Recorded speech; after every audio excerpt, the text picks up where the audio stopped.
నిర్మల్ జిల్లా ఖానాపూర్ పట్టణంలో బజరంగ్ దళ్ మరియు విశ్వ హిందూ పరిషత్ ఆధ్వర్యంలో వీర హనుమాన్ విజయయాత్ర అత్యంత వైభవంగా నిర్వహించబడింది. జంగల్ హనుమాన్ ఆలయం నుండి శివాజీ నగర్ మీదుగా శ్రీరామ్ నగర్ వరకు సాగిన ఈ శోభాయాత్రలో భారీ ఎత్తున భక్తులు పాల్గొన్నారు. ఈ కార్యక్రమానికి ముఖ్య అతిథిగా హాజరైన బీజేపీ అధికార ప్రతినిధి రాణి రుద్రమ మాట్లాడుతూ కాంగ్రెస్ ప్రభుత్వం హిందువుల మనోభావాలను దెబ్బతీస్తుందని విమర్శించారు. మెజారిటీ ప్రజలు తమ అస్తిత్వం కోసం పోరాడాల్సిన పరిస్థితి ఏర్పడిందని, రాజకీయ ప్రయోజనాల కోసం వచ్చే నాయకులను నమ్మకూడదని, హిందూ సమాజం జాగృతం కావాలని ఆమె పిలుపునిచ్చారు.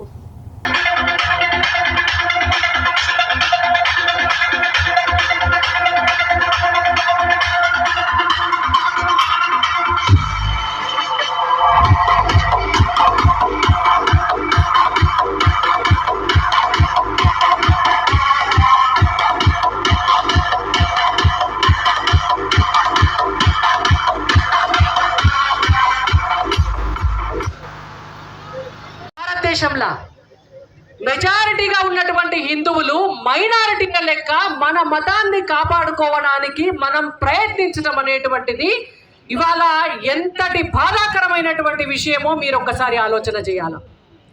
మెజారిటీగా ఉన్నటువంటి హిందువులము మన ఆడపిల్లల్ని మనం కాపాడుకోవడం కొరకు ఇవాళ అర్ధరాత్రి కూడా నిద్రపోకుండా కళ్ళు తెరుచుకొని కావలి కాస్తున్నాము అని అంటే ఎటువంటి పరిస్థితుల మనం ఉంటున్నాము అనేటువంటిది మనం ఆలోచన చేయాలి. దీనంతటికీ కూడా కారకులు ఎవరు? దీనంతటికీ కారకులు ఎవరు అనంటే ఇవాళ కేవలం ఓట్ల కొరకు, ఓట్లేస్తే సీట్లు గెలుచుకొని అధికారంలోకి వచ్చేటందుకు కొన్ని రాజకీయ పార్టీలు చేస్తున్నటువంటి విష ప్రచారాలు, వాళ్ళు ఇస్తున్నటువంటి విషపు స్లోగన్లే. నిన్నగాక మొన్న రేవంత్ రెడ్డి గారు ముఖ్యమంత్రి జూబ్లీ హిల్స్ ఎన్నికల సమయంలో ఏమన్నారు రేవంత్ రెడ్డి గారు? Congress means MIM, MIM means Congress అన్నారు. మరి ఎంఐఎం అంటేనే కాంగ్రెస్, కాంగ్రెస్ అంటేనే ఎంఐఎం, ముసల్మాన్ అంటేనే కాంగ్రెస్, కాంగ్రెస్ అంటేనే ముసల్మాన్ అన్నాక మరి హిందువులు అంటే మరి కాంగ్రెస్ కాదా? హిందువులు ఎవరు కాంగ్రెస్ పార్టీలో ఉండదు కదా. మరి అలా ఎందుకు హిందువులందరూ కాంగ్రెస్ లో ఉంటున్నారో కాంగ్రెస్ పార్టీలో ఉన్నటువంటి హిందూ సోదరులు ఆలోచన చేసుకోవాలని నేను అడుగుతున్నా. అయ్యా ముఖ్యమంత్రి రేవంత్ రెడ్డి గారు, మీరు ఎన్నికల సమయంలో, అసెంబ్లీ ఎన్నికల సమయంలో ఏం మాట్లాడినరయ్యా? మీ ఖానాపురంకు కూడా వచ్చి ఉంటారు కదా, మీ నిర్మల్కు కూడా వచ్చి ఉంటారు కదా, మీ ఆదిలాబాద్ కూడా వచ్చి ఉంటారు కదా. ఇక్కడికి వెళ్ళి మొదలు పెట్టి అక్కడి దాకా ప్రతి మీటింగ్ లో మాట్లాడిండ్రు. సమ్మక్క మీదట్టు, సారక్క మీదట్టు, ఎమలాడ రాజన్న మీదట్టు, తిరుపతి వెంకన్న మీదట్టు, కొండగట్టు అంజన్న మీదట్టు, కొమరెల్లి మల్లన్న మీదట్టు, అందరి దేవుళ్ళ మీదట్టు, మా అక్క చెల్లెళ్ళందరి మీద ఒట్టు, నన్ను ముఖ్యమంత్రిని చేయండి, నాకు ఓటేయండి, నేను మీకు ఏం కావాలంటే అది చేస్తా అని హిందూ దేవుళ్ళందరి మీద ఒట్టేసి అధికారంలోకి వచ్చి ముఖ్యమంత్రి అయింది కదా రేవంత్ రెడ్డి.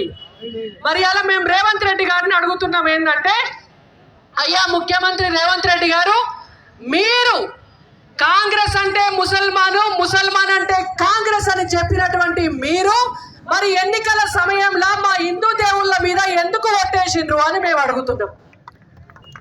ఆ రోజు మీరు అల్లా మీద ఒట్టేసేది ఉండే, అల్లా మీద ఒట్టేసేది ఉండే కదా. ఆ రోజు అల్లా మీద ఒట్టేసి ఎన్నికల ప్రచారం చేస్తే అప్పుడు చెప్తురు జనం మీకు చీపురు కట్టలు మర్రేసి ఇంటికి పంపిద్దురు, చీపురు కట్టలు మర్రేసి రేవంత్ రెడ్డి గారిని ఇంటికి పంపిద్దురు. కాబట్టి మా హిందూ సోదరి మనులందరికీ కూడా నేను చెప్పేది ఒక్కటే, మన ఓట్లు కావాల్సిన నాడు మన దేవుళ్ళు గుర్తుకొస్తున్నారు. ఎన్నికలు అయిపోయి అధికారంలోకి వచ్చినాక మంది దేవుళ్ళు గుర్తుకొస్తున్నారు. మనకు బతుకమ్మ పండుగ ఉన్నది కదా, మన బతుకమ్మ పండుగకి ఏమన్నా మా అన్నదమ్ములు ఎవరికన్నా పంచాలు దోతీలు ఇచ్చిరా? ఎవరికన్నా ఒక్కరికి ఇచ్చిరా? పంచాలు దోతీలు ఇచ్చిరా అన్న మీకు? మరి రంజాన్ పండుగ వస్తే మాత్రం పట్టు పంచాలు దోతీలు పట్టు చీరలు ఎందుకు ఇస్తుర్రన్న ముస్లింలకు చెప్పండి. సోమోకంది మనం ట్యాక్సీలు కట్టాలి, మనం కరెంటు బిల్లులు కట్టాలి, మనం ఇంటి పన్నులు కట్టాలి. పాత బస్తీలకు పోయి ఎవరన్నా అధికారి పోయి కరెంటు బిల్లు అడిగితే వాళ్ళని తన్ని పంపిస్తున్నారు. అక్కడికి వెళ్ళి మనం ట్యాక్సులు కట్టాలి, వాళ్ళకు తోఫాలు ఇస్తారు. ఇది ఈ రాష్ట్రంలో జరుగుతున్నటువంటి దుష్ట పరిపాలన. నిన్నగాక మొన్న చెప్తున్నారు ముఖ్యమంత్రి గారు, నమాజ్ చేస్తున్నారు కాబట్టికనే ప్రపంచమంతా చల్లగా ఉంటుందట. మరి ప్రపంచమంతా చల్లగా ఉంటే నమాజ్ చేస్తే నిన్నగాక మొన్న ఇరాన్ ఇజ్రాయిల్ యుద్ధం ఎందుకు జరుగుతుంది? నమాజ్ చేపించేది ఉండే. రేవంత్ రెడ్డి గారు కూడా పోయి నమాజ్ చేసేది ఉండే. రేవంత్ రెడ్డి గారు పోయి నమాజ్ చేస్తే అయిపోవు కదా, ఇరాన్ ఇజ్రాయిల్ యుద్ధం ఆగిపోవు.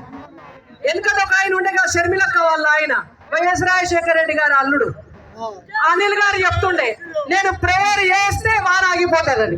ఇలా వాళ్ళ కొడుకు కూడా తయారయ్యాడు. ఆయన ప్రేయర్ చేస్తే మబ్బులు తయారయ్యాడు ఆకాశంలో. ఆయన సరిపోలేదని ఇప్పుడు మనకు రేవంత్ రెడ్డి గారు తయారయ్యిండు. బుడ్డర్ ఖాన్, రేవంత్ ఖాన్ ఇప్పుడు ఆయన తయారయ్యిండు. నమాజ్ చేస్తే ప్రపంచ శాంతి వస్తుందని. అందుకే రేవంత్ రెడ్డి గారు కూడా రోజుకి 5 సార్లు టోపీ పెట్టుకొని నమాజ్ చేస్తే అయిపోతుంది. నమాజ్ చేసి నెక్స్ట్ టైం ఎలక్షన్లకు రావాలి. సరే, ఇవన్నీ నేను మీకు ఎందుకు చెప్తున్నా అంటే, ఈ రాష్ట్రంలో మొత్తం భారతదేశంలో కాంగ్రెస్ లాంటి రాజకీయ పార్టీ, హిందూ వ్యతిరేక పార్టీ, హిందుత్వాన్ని అణిచివేయడం కొరకు ఏ విధంగా సపోర్ట్ చేస్తుందో మనం తెలుసుకోవాలి. కాబట్టి మీకు అందరికి చెప్పిన, వాళ్ళు ఎంత ప్రయత్నించినా సరే మన హిందుత్వాన్ని ఇప్పుడు కొనసాగిస్తూ, హిందుత్వంను కొంచెం కూడా డిస్టర్బ్ కాకుండా చూస్తూ హిందూ మతాన్ని కాపాడుకుంటూ వస్తున్నారు. అంటే ఈ భారతదేశంలో ఎప్పటికప్పుడు యువత ముందడుగు వేస్తూ మన సమాజాన్ని, మన మతాన్ని, మన సంస్కృతిని, మన కుటుంబ విలువలను కాపాడుకునేటందుకు ఆ ప్రయత్నం చేయడం వెనుకనే ఇయాల్టి వరకు భారతదేశాన్ని మనం కాపాడుకోగలిగినాం. మీకు ఒక ముచ్చట చెప్తాను నేను.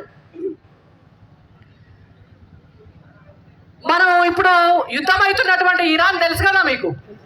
ఇరాన్ దేశం ఫస్ట్ ఇస్లామిక్ కంట్రీ కాదు, కానీ ఇరాన్ దేశాన్ని కబ్జా పెట్టి ఆక్రమించుకొని 15 సంవత్సరాలల్లో దాన్ని ఇస్లామిక్ కంట్రీగా చేసిండ్రు. అది ఇస్లామిక్ కంట్రీగా మారిపోయింది, ముస్లిం కంట్రీ అయింది. ఈజిప్ట్ ఎరిగేనా మీకు? చిన్నప్పుడు పిరమిడ్ల గురించి మనం చదువుకునేటోళ్ళం కదా. ఈజిప్ట్ లాంటి కంట్రీని ముస్లింస్ ఆక్రమించుకుంటే ఈజిప్ట్ లాంటి దేశం 21 సంవత్సరాలలో ముస్లిం దేశంగా మారిపోయింది.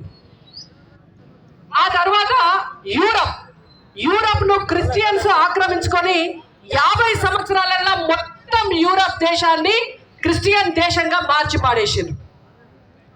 మరి అలా ఇదే భారతదేశాన్ని 800 సంవత్సరాలు ముస్లింలు పరిపాలించిన, 200 సంవత్సరాలు బ్రిటిషర్స్ పరిపాలించిన భారతదేశం ఎంటిక కూడా వీకలేకపోయినరు. ఇది హిందూ దేశంగానే ఉన్నది. ఇవాళ ఒక ఛత్రపతి శివాజీ లాంటి వాళ్ళు కావచ్చు, ఇవాళ ఒక భగత్ సింగ్ లాంటి వాళ్ళు కావచ్చు, ఇవాళ ఒక అల్లూరి సీతారామరాజు లాంటి వాళ్ళు కావచ్చు, ఇవాళ ఇన్ని సంవత్సరాల నుంచి మీలాంటి ఎంతో మంది యువకులు కావచ్చు, ఈ దేశం కోసం హిందుత్వాన్ని కాపాడుకుంటేనే భారతదేశాన్ని కాపాడుకోగలుగుతామని తమ ప్రాణాలను, బాణాలను, జీవితాలను, కుటుంబాలను కూడా త్యాగం చేసి ఇవాళ కాపాడుకుంటూ వస్తేనే ఈ భారతదేశం ఇట్లా నిలబడ్డది.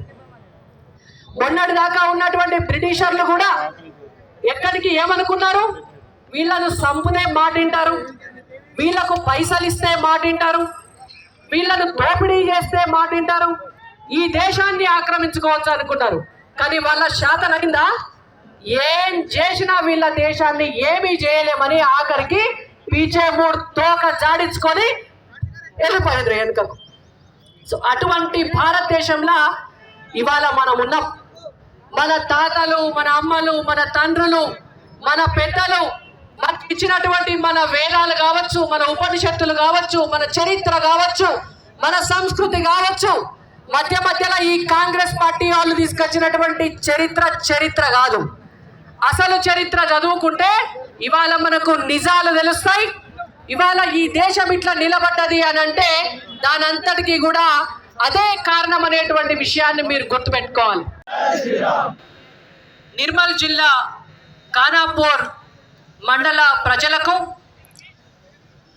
ఇంత పెద్ద ఎత్తున హనుమాన్ దీక్ష చేపట్టినటువంటి భక్తులు చేస్తున్నటువంటి ర్యాలీకి నాతో పాటు విచ్చేసినటువంటి పెద్దలు రాజారాం గారికి, రాజు గారికి, గణేష్ గారికి, ఇక్కడి Bharatiya Janata party assembly incharge అంకం మహేందర్ గారికి, బీజేపీ జిల్లా జనరల్ సెక్రటరీ చిన్నారెడ్డి గారికి, మరియు భారతీయ జనతా పార్టీ నాయకులకు, కార్యకర్తలకు, విశ్వ హిందూ పరిషత్, బజరంగ దళ్ రాష్ట్ర, జిల్లా, నియోజకవర్గ, మండల స్థాయి నాయకులకు, కార్యకర్తలకు మొన్న మధ్య జరిగినటువంటి మున్సిపాలిటీ ఎన్నికల్లో ఈ ఖానాపూర్ చైర్మన్గా గెలుపొందినటువంటి మున్సిపల్ చైర్మన్కు మరియు వారితో పాటు ఇతర 3 కౌన్సిలర్లకు,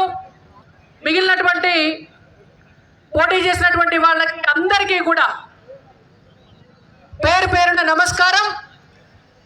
ఖానాపూర్ మండల ప్రజలకు, హనుమాన్ భక్తులకు, మీడియా మిత్రులందరికీ కూడా మరోసారి మీ అందరికీ కూడా శిరస్సు వంచి నమస్కరిస్తూ జై శ్రీరామ్, జై శ్రీరామ్. జరగడం మా బీజేపీ వాళ్ళు కూడా కనపడేసరికి నేను పార్టీ గురించి మాట్లాడితే వెనుక నుంచి వచ్చి తమ్ముడు చెప్పిండు, అక్క ఇది ఓన్లీ హనుమాన్ దీక్షకు సంబంధించిందే కాబట్టి మనం హిందుత్వం గురించి మాత్రమే మాట్లాడుకుందామని. కరెక్టే, అది వాస్తవమే కాబట్టి నేను కూడా దానికి అగ్రి అవుతా. థ్యాంక్స్ తమ్ముడు. హైదరాబాద్ నుంచి వచ్చిన నిన్న నాకు ఇక్కడ నుంచి బజరంగ దళ్ నాయకులు, అలాగే విశ్వ హిందూ పరిషత్ నాయకులందరూ కూడా ఫోన్ చేసి అక్క మీరు రావాలి అంటే వాస్తవానికి 4.5 గంటల జర్నీ నాకు. కానీ నేను ఒకటే అనుకున్నాను, జనరల్గా ఏంటంటే నేను కూడా హనుమాన్ భక్తురాలు. ఇప్పటికీ 3 సార్లు నేను కూడా దీక్ష తీసుకున్నాను, 4వసారి ఈ సంవత్సరం నేను కూడా దీక్ష తీసుకోబోతున్నాను. కాకపోతే మీ లెక్క 40 రోజులు 21 రోజులు నేను చేయలేను కాబట్టి నేను కేవలం 5 రోజుల దీక్షతోటి ఆ స్వామిని కొలుసుకునేటువంటి అదృష్టం నాకు కూడా దక్కడం, స్వయంగా ఆ హనుమంతుని శక్తి ఏమిటో నాకు తెలుసు, ఇవాళ హిందుత్వం యొక్క గొప్పతనం ఏంటో నాకు తెలుసు కాబట్టి హనుమాన్ ర్యాలీకి పిలిస్తే వద్దు అనద్దు అనేటువంటి ఒకే ఒక్క కారణం చేత ఇవాళ నేను ఇంత దూరం కూడా రావటం జరిగింది. జై శ్రీరామ్.